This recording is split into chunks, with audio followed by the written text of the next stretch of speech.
अस्सलाम वालेकुम। इस वीडियो में हम एंटी फंगल ड्रग्स की बात करेंगे। अब अगेन थोड़ा सा सॉरी, पंखे की वजह से कैमरा हिल रहा होगा। तो अब एंटी फंगल ड्रग्स की हम बात करेंगे। अच्छा, फंगल यानी जो फंगस के ख़िलाफ़। अब फंगस का याद रखना है कि जो भी डिजीज़, जो भी infectious diseases which are cause by fungal are called mycosis and they are often chronic in nature. इसकी ये चीज़ याद रखनी है कि जितने भी हमें फंगल इन्फेक्शंस होते हैं वो सारे लॉन्ग टर्म होते हैं, क्रॉनिक होते हैं। About it takes about weeks to months for them to get treated. और ये याद रखना है कि जो फंगा है, अब since fungi is eukaryotic in nature, इसकी कुछ डिफरेंसेस हैं बैक्टीरिया से। इसके डिफरेंसेस क्या है बैक्टीरिया से? इसके डिफरेंसेस इसके डिफरेंसेस ये हैं कि एक तो हमने पढ़ा था जो बैक्टीरिया थी, बैक्टीरिया की सेल वॉल हमने देखी थी, उसमें पेप्टाइडोग्लाइकन लेयर थी। यहाँ पे क्या है कि जो फंगाई की सेल वॉल है they are compose largely of chitin. और जो बैक्टीरिया की वो थी, बैक्टीरिया की जो सेल मेम्ब्रेन थी उसको भी हमें पता था कि उसमें कोलेस्ट्रॉल था सेल मेम्ब्रेन में। यहाँ पे हमें क्या, जो फंगल सेल मेम्ब्रेन है दे विल कंटेन एर्गोस्टेरोल। ये इंपॉर्टेंट चीज़ें, क्योंकि अभी जब हम इसके ड्रग्स पढ़ेंगे तो हम ये पढ़ेंगे कि इन्हीं के खिलाफ ये वाले ड्रग्स एक्ट करते हैं। तो इसका यह रखना है कि फंगाई में एर्गोस्टेरोल था, उनकी सेल मेम्ब्रेन में, यार कैमरा बहुत हिल रहा है, फंगाई की सेल मेम्ब्रेन में एर्गोस्टेरोल होता है और फंगाई की जो सेल वॉल में चिटिन होता है। And they are also eukaryotic and the disease which are cause by fungi known as mycosis and they are resistant to antibiotics. तो इसलिए इनके खिलाफ एंटी फंगल ड्रग्स बनाए गए थे। तो सबसे पहले हम पढ़ते हैं drugs for subcutaneous and systemic mycotic infection. Subcutaneous यानी स्किन के बिलो और सिस्टेमिक यानी ओवरऑल बॉडी में माइकोटिक इन्फेक्शन। इसकी कुछ अलग से भी क्लासिफिकेशन है। तो हम पढ़ते हैं सबसे पहला जो इसमें ड्रग है वो है एम्फोटेरेसिन बी। अब एम्फोटेरेसिन बी क्या है? एम्फोटेरेसिन बी का मैकेनिज्म ऑफ एक्शन ये है कि जो एम्फोटेरेसिन बी है basically it binds to ergosterol in the plasma membrane of fungal cells and over there it forms pores, एक चैनल्स बनाता है which require hydrophobic interactions between the lipophilic segments of the polyene antifungal and the sterol. ये वाला sentence, इस sentence का basically मतलब ये है कि जो ये वाला ड्रग है एम्फोटेरेसिन बी, ये करता है क्या है, ये इन्होंने फंगा दिखाया हुआ है, इसकी जो सेल मेम्ब्रेन है एर्गोस्टेरोल वहाँ पे उसने अटैच किया, वहाँ पे उसने पोर्स बनाने, चैनल्स बनाने। और उन पोर्स और चैनल्स बनाने से हो क्या रहा है कि जो इलेक्ट्रोलाइट इम्बैलेंस है वो करा रहा है और जो मेम्ब्रेन है उसको ओवरऑल डिस्टर्ब कर रहा है। और इलेक्ट्रोलाइट इम्बैलेंस ऐसे करा रहा है कि जो भी जितने भी इलेक्ट्रोलाइट्स अंदर प्रेजेंट है, जिस तरह पोटेशियम यहाँ पे अंदर प्रेजेंट है, अब वो पोटेशियम होगा कि वो it will leak out and जितने भी इलेक्ट्रोलाइट्स हैं they all will leak out. और जब वो लीक आउट हो जाएंगे उसकी वजह से जो मेम्ब्रेन की इंटेग्रिटी है वो लॉस हो जाएगी and eventually lead to fungus की डेथ। इसमें लेकिन जो ये सेंटेंस जो था, जो भी मैंने पढ़ाया था कि they can require hydrophobic interactions between the lipophilic segment of polyene antifungal and steroids. इसका बेसिकली मतलब ये कि मैंने पढ़ा था कि जो cell membrane it is a bile lipid layer, उसमें हाइड्रोफोबिक टेल्स होती हैं और हाइड्रोफिलिक हेड्स होती हैं। एम्फोटेरेसिन बी क्या करती है? एम्फोटेरेसिन बी पोर्स इस तरह बनाती है कि इट बेसिकली इंट्रैक्ट्स विद एर्गोस्टेरोल हाइड्रोफोबिकली। इसका यह मतलब है कि ये जो हाइड्रोफोबिक टेल्स हैं बेसिकली इनके साथ जाकर ये अटैच करती हैं, एम्फोटेरेसिन बी हम देख सकते हैं। और इनके साथ अटैच करने के बाद फिर ये पोर्स बनाती है। जो हाइड्रोफिलिक सेक्शन है उसके साथ नहीं अटैच करती, जो हाइड्रोफोबिक टेल्स हैं उनके साथ जाकर बाइंड करती है। उनके साथ बाइंड करने के बाद ये करती क्या है कि it forms pore inside the fungal cell membrane and it eventually leads to क्या कि जो पोर्स होते हैं they eventually disturb membrane function allowing electrolytes usually potassium and small molecules to leak from cell which result in cell death. अब इसका anti fungal spectrum क्या है? Anti fungal spectrum ये है कि ये कैंडाइडा की स्पीशीज़ के खिलाफ, हिस्टोप्लाज्मा की स्पीशीज़ के खिलाफ, क्रिप्टोकोकस न्यूफॉर्मेंस के खिलाफ, कॉक्सीडियोइड्स, इमिटिस, ब्लास्टोमाइसिस, डर्मेटिडिस और मैनी स्ट्रेन्स ऑफ एस्परजिलस, इन सब के खिलाफ ये काम करती है। इनके नाम अभी ऑब्वियसली मुश्किल लग रहे होंगे लेकिन ये इवेंचुअली याद हो जाएंगे। और इसकी रेजिस्टेंस कैसे होती है? रेजिस्टेंस ऐसी होती है कि सिंस हमने देखा जो ये वाली ड्रग है बेसिकली एर्गोस्टेरोल के साथ जाकर इंटरेक्ट करिए। अगर तो कोई ऐसा फंगा हो जिसकी सेल मेम्ब्रेन में डिक्रीज एर्गोस्टेरोल कंटेंट हो तो वो वाला fungus strain will be basically resistant to this drug, क्योंकि हमने अभी देखा कि ये ड्रग क्या कर रही है, एर्गोस्टेरोल के साथ ही जाके बाइंड कर रही है और फिर अपना फंक्शन जो परफॉर्म कर रही है। तो अगर वो एर्गोस्टेरोल नहीं होगा तो it will lead to resistance against amphotericin B. अब इसकी एडवर्स इफेक्ट्स क्या हैं? एडवर्स इफेक्ट्स ये हैं कि it causes fever and chills, renal impairment. Renal impairment क्या है कि decreases glomerular filtration rate and it increases serum creatinine levels, it decreases creatinine clearance and it also leads to potassium and magnesium loss. और इसका एक और adverse effect ये है कि it causes hypotension which is accompanied by hypokalemia और thrombophlebitis, क्योंकि ये इंट्रावीनसली दी जाती है तो थ्रोम्बोफ्लेबाइटिस इसका एडवर्स इफेक्ट्स है। तो ये 5 fever, chills, renal impairment, hypotension और थ्रोम्बोफ्लेबाइटिस, ये 4-5 इसके एडवर्स इफेक्ट्स हैं जो कि हमको याद रखने होंगे। अब अगले हम आते हैं हमारे पास एंटी मेटाबोलाइट एंटी फंगल्स। अब एंटी मेटाबोलाइट एंटी फंगल्स में हमारे पास आता है फ्लूसाइटोसिन। फ्लूसाइटोसिन क्या है कि बेसिकली जो 5-फ्लूसाइटोसिन है, इसका मैकेनिज्म ऑफ एक्शन ये कि it enters the fungal cell via a cytosine specific permease and subsequently get converted into series of compounds including 5-fluorouracil and 5-fluorodeoxyuridine 5-monophosphate which disrupts nucleic acid and protein synthesis। इसका mechanism of action ऐसे flucytosine का कि anti metabolite इसलिए कह रहे हैं, इसलिए कहा जा रहा है क्योंकि इसका जो बेसिकली मेटाबोलाइट्स हैं वही एक तरफ से फंक्शन परफॉर्म कर रहे हैं कि हो क्या रहा है। ये हम देख सकते हैं जो फ्लूसाइटोसिन है ये अपने परमिएस वाया साइटोसिन स्पेसिफिक परमिएस के थ्रू ही एंटर कर रहे हैं। एंटर होने के बाद जिस तरह इस पर एक साइटोसिन डी माइनस एंजाइम ने ऐड किया और इसने इसके मेटाबोलाइट्स में कन्वर्ट कर दिया। कौन से मेटाबोलाइट्स में? इसको 5-फ्लोरोयूरासिल में और 5-फ्लोरोडीऑक्सीयूरिडीन 5-मोनोफॉस्फेट में कन्वर्ट कर दिया। अब जो 5-फ्लोरोयूरासिल है और जो 5-फ्लोरोडीऑक्सीयूरिडीन मोनोफॉस्फेट है ये क्या करा रहा है? 5-फ्लोरोडीऑक्सीयूरिडीन मोनोफॉस्फेट आगे जाके थायमिडाइलेट सिंथेज को इनहिबिट कर रहा है, जिसकी वजह से जो DOMP है वो DTMP में डीऑक्सीथाइमिडीन मोनोफॉस्फेट में कन्वर्ट नहीं हो पा रहा है, जिसकी वजह से इवेंचुअली हो क्या रहा है कि decrease DTMP leads to inhibition of DNA synthesis and cell division. कि इवेंचुअली हो ये रहा है कि जो न्यूक्लिक एसिड है जो इसको DNA है उसकी सही से सिंथेसिस नहीं हो पा रही मेटाबोलाइट्स की वजह से, और साथ में प्रोटीन सिंथेसिस सही से नहीं हो पाएगी। तो इसका फंक्शन यही है कि ये अपने जो साइटोसिन स्पेसिफिक परमिएस चैनल्स होते हैं उनके थ्रू ये एंटर होता है। एंटर होने के बाद ये डिफरेंट एंजाइम्स के थ्रू अपने डिफरेंट मेटाबोलाइट्स में कन्वर्ट हो जाता है और फिर डिफरेंट मेटाबोलाइट्स आगे जाके करते हैं दे आइदर डिस्टर्ब न्यूक्लिक एसिड और दे डिस्टर्ब प्रोटीन सिंथेसिस। और इसमें हम देख सकते हैं कि इसमें उन्होंने एम्फोटेरिसिन बी को एक तरफ से वो दिया हुआ है कि ये इसका इंड्यूसर है या एक पॉजिटिव सा वो इन्होंने रखा हुआ है, बेसिकली लेबल किया हुआ है। वो इसलिए लेबल किया हुआ है क्योंकि अभी हमने पीछे पढ़ा था जो एम्फोटेरिसिन बी थी, एम्फोटेरिसिन बी भी बेसिकली पोर्स और चैनल्स बना रही थी। तो वो सिंस वो सेल मेम्ब्रेन को डिस्टर्ब कर रही होती है, अगर हमने किसी भी पेशेंट को ऑलरेडी एम्फोटेरिसिन बी दी होगी और फिर उसको फ्लूसाइटोसिन देंगे तो फ्लूसाइटोसिन फिर इजीली अपना जो फंक्शन है वो परफॉर्म कर लेगी। इसलिए एम्फोटेरिसिन बी के साथ उन्होंने यहाँ पे पॉजिटिव सा वो लेबल किया हुआ है क्योंकि basically it is helping flucytosine in performing its function. और 5-फ्लूसाइटोसिन का याद रखना है कि 5-फ्लूसाइटोसिन कभी भी अकेले नहीं दी जाती, इसको हमेशा किसी ना किसी एंटी फंगल ड्रग के साथ कंबाइन करके दिया जाता है। इसको अगर हम मोनोथेरेपी इसकी करेंगे तो अकेले में इसका कोई वो नहीं होगा, इफेक्टिविटी नहीं है। इसको जब हम कंबाइन करके देते हैं, कंबाइन करके इसकी इफेक्टिविटी नज़र आती है।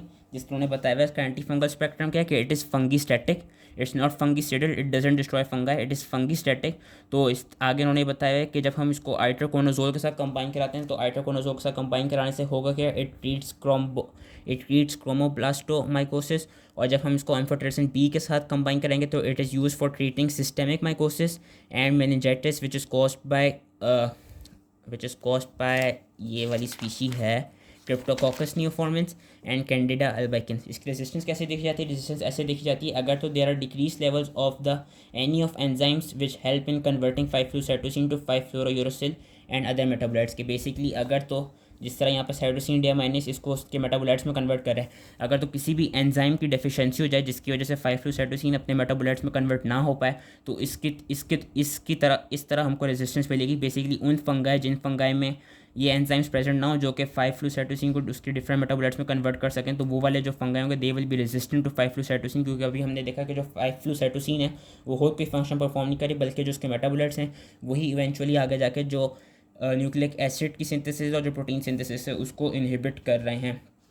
एडवर्स इफेक्ट इसके क्या हैं? इसके हैं reversible neutropenia, thrombocytopenia, dose related bone marrow depression, reversible hepatic dysfunction, nausea vomiting diarrhoea and severe enterocolitis. और जिसमें से नोजिया वोमिटिंग डायरिया तो हमें ईजिली याद हो जाएगा क्योंकि हर ड्रग का यही हमको साइड इफेक्ट मिलता है। तो ये एंटी मेटाबोलाइट एंटी फंगल में एक ही आता है विच इज़ 5-फ्लूसाइटोसिन। उसके बाद हमारे पास आ जाते हैं एजोल एंटी फंगल्स। अच्छा, ये जितने भी अभी एंटी फंगल्स में पढ़े ये सारे सिस्टेमिक और सबक्यूटेनियस इन्फेक्शंस के पढ़ें। एजोल एंटी फंगल्स बेसिकली वो एंटी फंगल्स हैं which are made up of 2 different classes of drugs, imidazoles and triazoles. Imidazoles हम आगे पढ़ेंगे। ट्रायोजोल्स क्या होते हैं? ट्रायोजोल्स अभी हम जितने भी आगे ड्रग पढ़ने वाले हैं वो सारे ट्रायोजोल्स होंगे। और यहाँ पे उन्होंने मैकेनिज्म ऑफ एक्शन और रेजिस्टेंस ट्रायोजोल्स की ही बताई है। होता क्या है कि जो इमिडाजोल्स हैं, इमिडाजोल्स हम अभी आगे पढ़ेंगे, they are applied topically for cutaneous infection. जब हम अभी क्यूटेनियस वाले ड्रग्स पढ़ेंगे जो क्यूटेनियस इन्फेक्शन को ट्रीट करने के लिए दी जाते हैं उसमें इमिडाजोल्स पढ़ेंगे। वेयरएज ट्रायोजोल्स जो है, ट्रायोजोल्स ये होते हैं कि they are administered systematically for the treatment और prophylaxis of cutaneous and systemic mycosis. अभी हम सिस्टेमिक वाले पहले पढ़ रहे हैं तो ये सिस्टेमिक जो कहते हैं सिस्टेमिक में ट्रायोजोल्स आते हैं, तो इसलिए हम इसी वाली क्लास में इन ड्रग्स को पढ़ेंगे।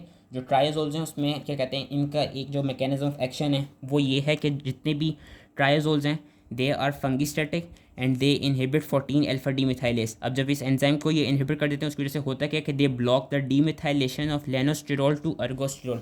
ये हम यहाँ पे भी देख सकते हैं कि जो ट्रायाजोल्स हैं बेसिकली क्या करें, वो लेनोस्टेरॉल को उसको अर्गोस्टेरॉल में कन्वर्ट होने नहीं दे रहे। कैसे नहीं कन्वर्ट होने दे रहे, वो यहाँ पे एक एंजाइम को इनहिबिट कर रहे हैं which is known as 14 alpha demethylase. जब उन्होंने इस एंजाइम को इनहिबिट कर दिया उसकी वजह से हो कर है एर्गोस्टेरॉल नहीं बन पा रहा। और एर्गोस्टेरॉल क्या था, it was the main component of cell membrane of fungi. और जब वही नहीं होगा तो उसकी वजह से जो सेल मेम्ब्रेन होगी उसका सही से स्ट्रक्चर नहीं बनेगा। जब सही से सेल मेम्ब्रेन का स्ट्रक्चर नहीं बनेगा तो उसकी वजह से होगा क्या कि जो फंगस की अपनी सेल ग्रोथ है वो इनहिबिट हो जाएगी एंड फिर eventually lead to fungal cell death. Resistance कैसे देखी जाती है, अगर तो इस enzyme 14 alpha demethylase gene में कोई म्यूटेशन आ गई हो, या हमने बैक्टीरिया में भी पढ़ा था कि कुछ बैक्टीरिया में ऐसे होते थे जिनके पास एफ्लक्स पंप्स होते थे जो कि ड्रग को पंप आउट कर दिया करते थे। उसी तरह कुछ फंगाई भी ऐसे होते हैं जिनके पास एफ्लक्स पंप्स होते हैं which pump out the drug out of the cell and that's how they cause resistance. Contraindications क्या हैं, जितने भी ट्राइजोल्स हैं उनकी कॉन्ट्राइंडिकेशन ये है कि दे आर टेरेटोजेनिक, तो ये प्रेग्नेंट फीमेल को नहीं दी जा सकते। अब हम पढ़ते हैं सबसे पहला ट्राइजोल fluconazole. Fluconazole was the first ट्राइजोल anti fungal agent and it is the least active. इसकी जो एंटी फंगल स्पेक्ट्रम है वो काफ़ी नैरो है। ये it is only highly active against Cryptococcus neoformans and certain species of Candida like Candida albicans and Candida parapsilosis. सिर्फ ये Cryptococcus और कैंडाइडा क्रिप्टोकोकस न्यूफॉर्मेंट्स और सर्टन स्पीशीज ऑफ कैंडाइडा के खिलाफ ही एक्टिव होता है। और इसको यूज़ किस लिए करते हैं, it is use prophylactically against invasive fungal infections in recipients of bone marrow transplants. It is used for the treatment of candidemia and coccidioidomycosis. It is effective against most forms of mucocutaneous candidiasis and treatment of vulvovaginal candidiasis. ये इसकी treatment है और ये इसकी basically वो clinical uses हैं। और उसके साइड इफेक्ट्स क्या हैं, nausea, vomiting, headache and skin rash. अभी हम जितने भी ड्रग्स पढ़ेंगे उनमें हम देखेंगे कि नोजिया, वोमिटिंग और स्किन, जो ये 4 बेसिकली साइड इफेक्ट्स हैं, काफ़ी ड्रग्स के साथ हमको मिल रहे होंगे। तो एक तरफ से हम इन 4 साइड इफेक्ट्स को याद कर सकते हैं कि किसी ड्रग का नहीं याद आ रहा, किसी एंटी फंगल ड्रग का साइड इफेक्ट नहीं याद हो रहा, तो हमको ये 4 एटलीस्ट याद हो कि नोजिया, वोमिटिंग, हेडेक और स्किन रैश ऑलमोस्ट हर ड्रग में हमें मिलेगा। आगे आता है आइट्राकोनाजोल। आइट्राकोनाजोल इज अनदर ट्राइजोल। इसकी लेकिन जो वो एंटी फंगल स्पेक्ट्रम है इट इज़ काफ़ी broad. It is used for treatment of blastomycosis, sporotrichosis, paracoccidioidomycosis and histoplasmosis. इसका याद रखना है कि जो आइट्राकोनाजोल है it is not use to treat infections of Candida and Aspergillus species. और इसके जो साइड इफेक्ट्स हमें मिलते हैं वो ये मिलते हैं कि नोजिया, वोमिटिंग, रैश, वही जो भी मैंने कहा था, नोजिया, वोमिटिंग, रैश मिलता है, हेडेक मिलता है, जो 4 मैंने कहा था याद रखने, हाइपोकैलीमिया मिलता है। अच्छा, रैश किस में मिलता है, इम्यूनो कॉम्प्रोमाइज पेशेंट में मिलता है। साथ में हाइपरटेंशन, एडीमा मिलता है। और ये नेगेटिव आयोनोट्रोपिक इफेक्ट होता है इन ड्रग्स का। तो जो आइट्राकोनाजोल है it should be avoided in patients of heart failure. ये थी itraconazole. Then comes your posaconazole. Posaconazole is use for prophylaxis of invasive Candida and Aspergillus infections in severely immuno compromise patients. Itraconazole का मैंने क्या बताया था, आइट्राकोनाजोल ये था कि आइट्राकोनाजोल इज़ नेवर या it is rarely use for infections of Candida and Aspergillus species. Posaconazole का क्या है, पोसाकोनाजोल का हम क्लिनिकल यूज़ ऐसे याद कर सकते हैं कि पोसाकोनाजोल जो है it is being use to treat and for prophylaxis of invasive Candida and Aspergillus infections, जिसके लिए आइट्राकोनाजोल नहीं यूज़ हो रहा था। उसके लिए कौन सा यूज़ हो रहा है, पोसाकोनाजोल के इन्वेसिव कैंडिडा और एस्परजिलस इन्फेक्शंस के लिए पोसाकोनाजोल यूज़ हो रहा है इन कौन से patients, in severely immuno compromise patients. And it is also use for treatment of invasive fungal infections caused by Scedosporium and zygomycetes. इसके एडवर्स इफेक्ट्स क्या हैं कि हम इसके एडवर्स इफेक्ट्स ये हैं कि काफ़ी ये जो साइटोक्रोम P453A4 एंजाइम है इसका पोटेंट इनहिबिटर है। तो जितने भी ड्रग्स इस एंजाइम को एज यूज़ करते हैं अपने मेटाबॉलिज्म के लिए, अगर तो ये वाला ड्रग इसको इनहिबिट कर देगा उसकी वजह से होगा कि जो ड्रग्स इस एंजाइम को यूज़ करे थे उनके फिर जो लेवल्स होंगे वो बॉडी में बढ़ जाएंगे, वो बॉडी में बढ़ के फिर वो अपने टॉक्सिक इफेक्ट्स कॉज करेंगे। Next comes your voriconazole.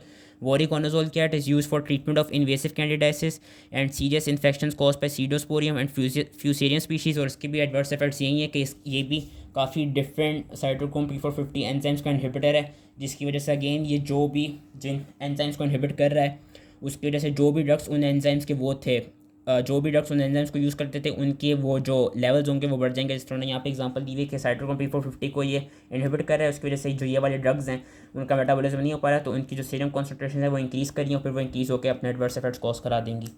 Lastly comes your isavuconazole। Isavuconazole क्या है, it is also use for invasive aspergillosis and invasive mucormycosis. और इसका भी वही एडवर्स इफेक्ट्स क्या हैं, नोसिया, वोमिटिंग, डायरिया एंड हाइपोकलीमिया। इसमें बस हेडेक, इसमें हेडेक नहीं है और रैश नहीं है, लेकिन ये कि नोज़िया, वॉमिटिंग, डायरिया और हाइपोकलीमिया है।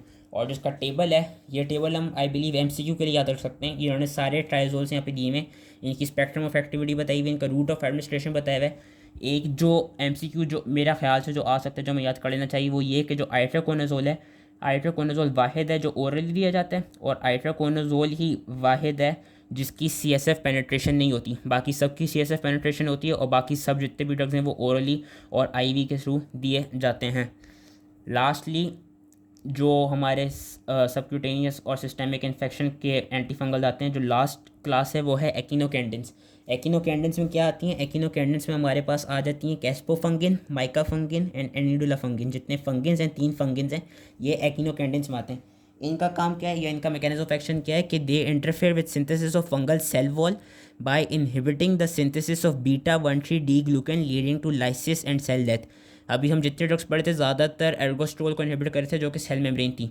एकिनोकैंडिन्स जो है, जिसमें कैस्पोफंगिन, माइकाफंगिन, एनिडुलाफंगिन आ जाते हैं, ये फंगिन्स क्या कराते हैं? ये सेल वॉल को इनहिबिट कर रहे हैं, सेल वॉल की सिंथेसिस को इनहिबिट कर रहे हैं। कैसे? By inhibiting the synthesis of बीटा-1,3 डी ग्लूकन, ये याद रख लेना, which leads to lysis and cell death, and they have potent activity against Aspergillus and most Candida species, including दो species which are resistant to azoles, यानी वो ट्राइजोल्स and इमिडाजोल्स।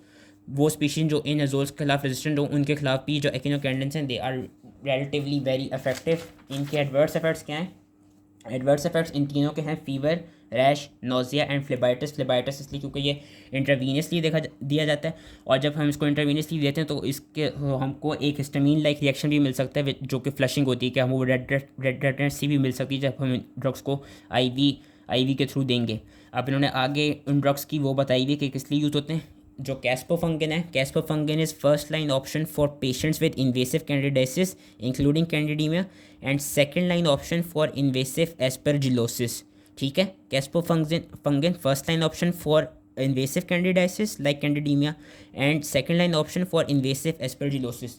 जो micafungin and anidulafungin है, ये दोनों भी फर्स्ट लाइन ऑप्शन हैं for treatment of invasive candidiasis including candidemia. लेकिन इनका याद रखना है कि जो माइकाफंगिन है, it is also indicated for prophylaxis of invasive candida infections in patients who are undergoing hematopoietic stem cell transplantation. ये माइकाफंगिन का अलग से फंक्शन याद रखना है। वैसे ये दोनों भी just like caspofungin, they are first line option for treatment of invasive candidiasis like including candidemia. तो एक सिमिलरिटी हमको ये मिल गई।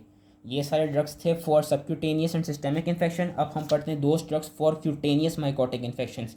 क्यूटेनियस कौन से? जो कि हमको स्किन पे मिलते हैं, और जो फंगाई होते हैं जो कि बेसिकली स्किन के क्यूटेनियस इन्फेक्शन करा रहे होते हैं, उनको हम डर्मेटोफाइट्स कहते हैं या टीनिया कहते हैं। और जो भी स्किन के इन्फेक्शन होते हैं उनको हम टीनिया से ही रिलेट करते हैं, कि जिस तरह कोई अगर स्किन का इन्फेक्शन, कोई फीट पे स्किन का इन्फेक्शन हो गया तो उसको हम कहेंगे टीनिया पीडिस, या कोई अदर इन्फेक्शन हो गया स्किन का, कोई स्कैल्प हो गया तो उसको हम कहेंगे टीनिया कैपाइटिस।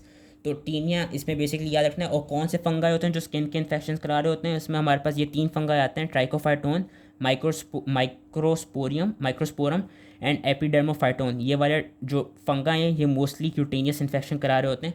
इनको कौन से ड्रग्स ट्रीट करते हैं या कौन से एंटीफंगल ट्रीट करते हैं? सबसे पहले आती है हमारे पास class squalene epoxidase inhibitors. Squalene epoxidase inhibitor क्या है? स्क्वेलिन इपॉक्सीडेज इनहिबिटर बेसिकली यकीन हम देख सकते हैं कि ये स्क्वेलिन इपॉक्सीडेज को इनहिबिट करे, जिसकी वजह से हो क्या रहा है कि स्क्वेलिन जो है वो फिर बढ़ रहा है, स्क्वेलिन के लेवल्स बढ़ रहे हैं। और जब स्क्वेलिन के लेवल्स बढ़ रहे हैं कि accumulation of toxic amount of squalene results in increase membrane permeability and death of fungal sales, क्योंकि स्क्वेलिन भी आगे एर्गोस्टेरॉल में कन्वर्ट होता है। अगर हम स्क्वेलिन इपॉक्सीडेज इनहिबिटर देंगे तो स्क्वेलिन एर्गोस्टेरॉल में कन्वर्ट नहीं हो पाएगा, जिसकी वजह से अगेन फंगल सेल मेम्ब्रेन से बनेगी नहीं। जब फंगल सेल मेम्ब्रेन से बनेगी नहीं तो फंगस की सेल डेथ हो जाएगी। कि they inhibit squalene epoxidase thereby blocking the biosynthesis of ergosterol and accumulation of toxic amount of squalene results in increase membrane permeability and death of fungal cell. इसमें 3 आते हैं हमारे पास, ब्यूटेनफीन, नेफ्टीफीन and टर्बिनाफीन।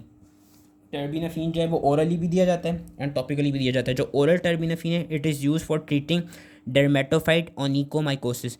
Dermatophyte onychomycosis क्या है? It is fungal infection of nails. जो onychomycosis होता है, it is basically fungal infection of nail. Oral terbinafine ये ट्रीट करने के लिए दी जाती है, और इसकी जो ट्रीटमेंट होती है इट इज़ अबाउट 3 मंथ्स। मैंने अभी कहा था कि जितने भी माइकोसिस जो फंगल इन्फेक्शन होते हैं वो दे आर क्रॉनिक। जो डर्मेटोफाइट ओनिकोमाइकोसिस है उसकी ट्रीटमेंट फॉर 3 मंथ्स चलती है, and it is also use for treating tinea capitis जो ओरल टर्बीनाफिन है। वेरएस जो topical terbinafine it is use for treating tinea pedis, tinea corporis जिसका एक और नाम है ringworm, tinea cruris and tinea versicolor. Tinea versicolor कौन सी स्पीशी कराती है? मलासेजिया फरफर। तो ये इसकी ट्रीटमेंट कितना टाइम टेक करती है? Takes about 1 week. Anti fungal spectrum का एंटी फंगल स्पेक्ट्रम वही है कि एक तो ट्राइकोफाइटोन और एपिडर्मोफाइटोन, ये दो तो याद रखने ही क्योंकि ये क्यूटेनियस इन्फेक्शन करा रहे थे। उसके साथ साथ कैंडिडा की स्पीशी के खिलाफ भी काम करते हैं और स्कोपिलारियोप्सिस की स्पीशी के खिलाफ भी ये लोग काम करते हैं। इसके एडवर्स इफेक्ट्स क्या हैं? इसके एडवर्स इफेक्ट्स हैं डायरिया, डिस्पेप्सिया, वही nausea, headache, rash, taste and visual disturbances और साथ में elevations in serum hepatic transaminases. Naftifine जो है, naftifine is also active against Trichophyton, Microsporum, Epidermophyton जो 3 स्पीशीज़ हमने पहले पढ़े थे। और जो टॉपिकल नेफ्टीफीन की क्रीम्स हैं और जो जेल्स हैं they are use topically for treatment of tinea corporis, tinea cruris and tinea pedis. इनकी जो ड्यूरेशन ऑफ ट्रीटमेंट होती है usually takes about 2 to 4 weeks. जो ब्यूटीनाफिन है, ब्यूटीनाफिन भी एक्टिव अगेंस्ट तो स्पीशीज ट्राइकोफाइटोन, रूब्रम, एपिडर्मोफाइटोन और मलासेजिया। और ये भी जस्ट लाइक नेफ्टीफिन इसकी भी टॉपिकल ट्रीटमेंट होती है। तो ये थे सारे स्क्वालिन एपॉक्सीडेज इनहिबिटर। अब हमारे पास आती है ग्रीजियोफुल्विन। ग्रीजियोफुल्विन क्या है? Griseofulvin basically it causes disruption of mitotic spindle and it inhibits fungal mitosis. ठीक है, ये क्या करा रही है? जो माइटोटिक स्पिंडल हैं उनकी डिस्ट्रप्शन कॉज करा रही है जिसकी वजह से जो फंगस की माइटोसिस है वो इनहिबिट हो रही है। It is used for dermatophytosis of scalp and hair and it is fungistatic. और इसकी जो ट्रीटमेंट है it takes about 6 to 12 months for onychomycosis. तो हम देख सकते हैं इसकी कितनी लंबी ट्रीटमेंट रिक्वायर होती है। It is only contraindicated in pregnancy and in patients with porphyria. और आजकल ये हो रहा है कि ज़्यादातर इस ड्रग को यूज़ नहीं कर रहे क्योंकि एक तो ये फंगीस्टैटिक है, दूसरा इसकी ट्रीटमेंट इतनी लंबी है 6 से 12 महीने, कभी कभी पेशेंट कॉम्प्लाइंस नहीं मिलती। तो इसलिए इस जो ड्रग है ये ओनली इन सब उतना ज़्यादातर यूज़ नहीं हो रही। इसको अब हमने टर्बीनाफिन से वो रिप्लेस कर दिया। लेकिन वैसे क्या कहते हैं, इसका याद रखना है कि जो ग्रीजियोफुल्विन है it is basically disturbing mitotic spindle and it is inhibiting fungal mitosis. और इसकी कॉन्ट्राइंडिकेशन है प्रेगनेंसी और पेशेंट विद पोरफायरिया।